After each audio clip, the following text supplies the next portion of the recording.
The Blighted Dunes, south of Port Anglishal, acquired their name from a long-ago battle between the first Marshal and an invading force of Necromancers.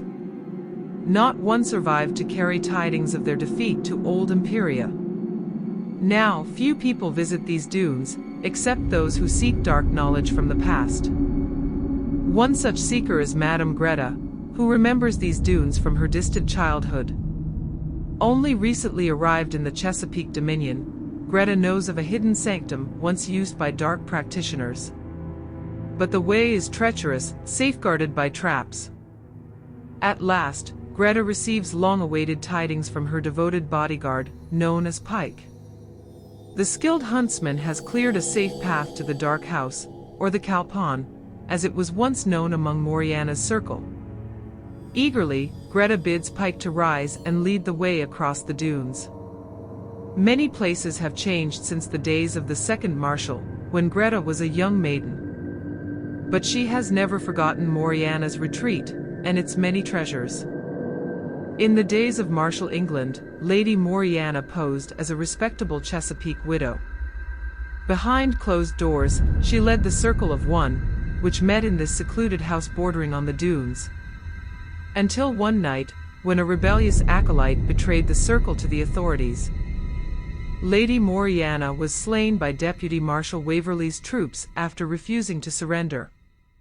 Some followers were captured, but others fled to the four corners of the West Run. Waverley confiscated Morianna's home and sealed it off, but he never discovered her inner sanctum or its profane secrets.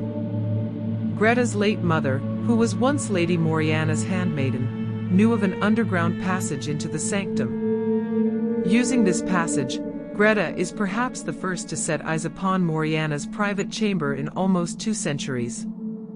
To Greta's amazed eyes, the sanctum appears untouched by time. In the past, only Morianna's closest associates were allowed entrance.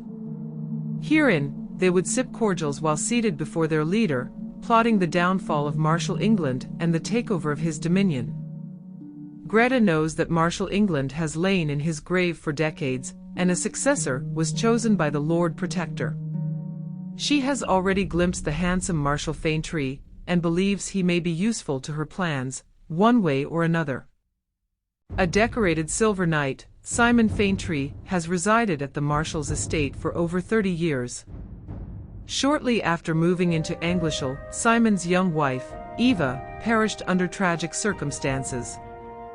But their children, Vance and Cassandra, have grown up and prospered. Vance has married into the Waverley clan, while Cassandra serves as the Dominion's hostess. If Simon has a favorite headache, it's his adopted niece, Catherine Silvers. Still grounded for interfering in her uncle's investigation, Miss Silvers has been granted a visitor, her best friend, Samantha Devereaux. Sam reminds Catherine that because she's confined to the manor, she'll miss out on the upcoming Rubikon concert. Catherine is shocked by the thought of missing the Rubikon show.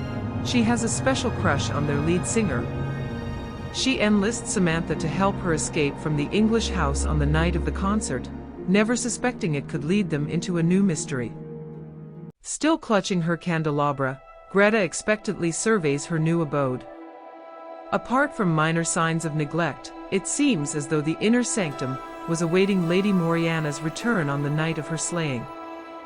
Lady Morianna possessed many talents when she was alive. She was a skilled alchemist who had once studied with a cult of poisoners in Old Imperia. She also claimed to be a theurgist who could manipulate living and perhaps unliving essence. Greta reaches out toward the collection of vials and instruments on Morianna's shelf. What forbidden lore could be written on the pages of that small, black book? All in good time. Standing before Lady Morianna's throne-like chair, Greta exults in her discoveries. Her own considerable powers will surely multiply with these relics and implements. But then, her sharp gaze misses something that should be on the opposite wall. Facing Lady Morianna's lifelike portrait at a right angle, there should have been a male counterpart on the wall. But Greta sees only bare space. She knows the true story behind the twin portraits. But why is this one missing, and who could have taken it?